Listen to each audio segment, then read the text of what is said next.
Do you trust your church? Now, for those of you who don't know me, my name is Aaron. This is the Bible Applied, where we choose a bit of the Bible and we go through it. And I've forgotten where we are. We are going to be going through Titus 3, verses 8 to 11. And in this video, we're going to be looking at how to spot good church leaders. How do we spot good church leaders? Titus 3, verse 8 says this: "This is a trustworthy saying, and I want you to stress these things, so that those who have trusted in God may be careful to devote themselves to doing what is good.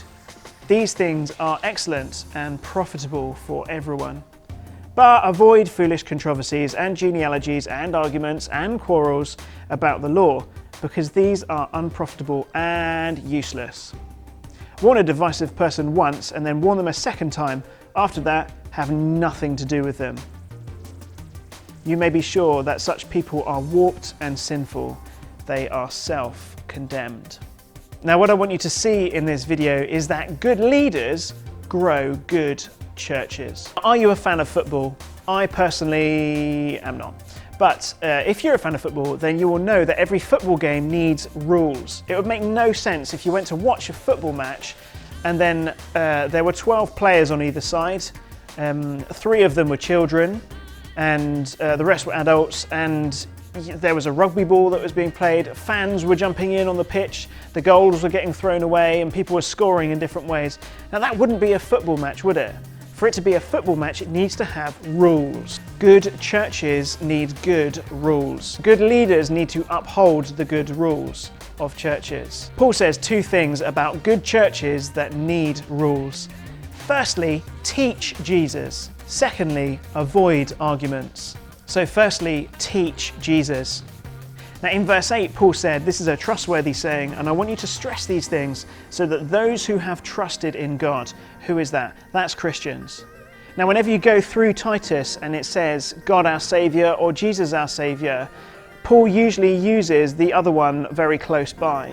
So when he says those who have trusted in God, he means here those who have trusted in Jesus, who is God, so that those who have trusted in God may be careful to devote themselves to doing what is good. These things are excellent and profitable for everyone. What he means here is preach the gospel to Christians so that they are eager to do what is good. Good leaders stress the good news of Jesus Christ. Now, if your church doesn't preach the good news of Jesus, then you need to immediately run away. It isn't a church. It is a spiritual death camp. Good works. Good Christians go to good churches where good leaders preach Jesus, and that's where good works come from. Good works come from churches that are speaking about the good news of Jesus. So teach Jesus. Secondly, good leaders need to avoid arguments. Now, when was the last time that you had an argument? How long ago was your last argument? Mine wasn't that long ago. We argue about all sorts of things, don't we? We argue about politics, about which TV star we should watch, about what show we should be going to. We argue about what music is best. We argue all sorts of things, and it's good to argue sometimes. It's good to argue so that you can come to a conclusion about what is right or wrong. That's good.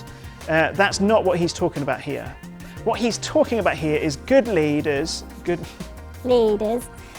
What he's talking about here is good leaders. They avoid divisive people. What should Titus do with divisive people? He should warn them, then warn them again, and then have nothing to do with them. Now, remember what we said about the football game. It's just not a thing if there's no rules. And in Christianity, there are rules. There's good rules for churches to abide by to make them a church. So the people who want to just argue and who are being controversial, those people need to be warned and warned again and then avoided. Now remember, it's down to the leadership team to be warning and correct and encourage and be kind to and love those divisive people, with the aim of helping them come around to seeing that it's better to be part of a church family than to be trying to divide it. But if they're not going to do that, if they don't turn around, if they don't change their behaviour, then it's really important to draw a line, to say no, to say goodbye. It's hopefully by doing that, that person will realise that they're still enslaved by sin, that they need Jesus Christ. Good leaders grow churches by teaching Jesus Christ and avoiding divisive and argumentative people. Application. Are you devoted to doing good things? Things that are excellent and profitable for everyone. Steve, are you devoted to doing good things? Excellent and profitable? If the answer is yes, then great. Go forth and do. Go forth and do good things. But if the answer is no, if you're not devoted to doing good things, if you're not seeing, in fact, if you're seeing yourself as someone who is divisive in your church, who loves being controversial, who's never happy, who's always getting at the leaders, then could I encourage you to do one thing? I'd love you to get a piece of paper and a pen, or get up a note app on your phone and just write down a list of people that you firstly need to say sorry to, starting with Jesus. Start with that, work through the list, and then go and be part of your church. Help change it and shift it. Be part of that. Don't try and divide it in two. Good leaders grow churches. Bad leaders pull them down. Maybe have a think today about how you could show that you are devoted to doing what is good. I hope you have a great day being devoted to doing what is good. Maybe celebrate your good leaders too in your church. So is your church a trustworthy church? Do you trust its leaders? Maybe follow them as the examples and encourage them as best as you can. Have a great one. I will see you in the next video. Steve's challenge. Oh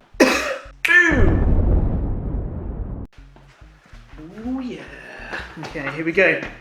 There's another one of Steve's challenges for me. Let's see what this one is. Bring the most pointless item from home. The most pointless item wins. The most pointless item wins. All right, Steve, I know what I'm going to do. What's yours? What's your entry? Let's see if we can find it. Here we go. There's your pointless item. A pencil that is too short and blunt. That's your pointless item. Okay, I'm going to go get my pointless item. Hang on. Ooh yeah. Look at this. This is a extra long straw. Okay? I mean, who firstly is ever going to use that for a drink? Secondly, what other uses has it got? It's not strong enough to do anything with. I mean, I guess I could extend your pencil, couldn't I? Somehow.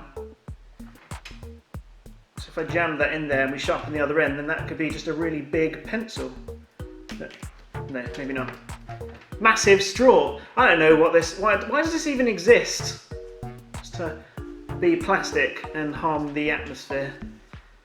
Right, if you think that you have a more pointless item than this or this in your home, then take a picture of it, upload it to the group, and we'll see who has got the most pointless item that they can find at home.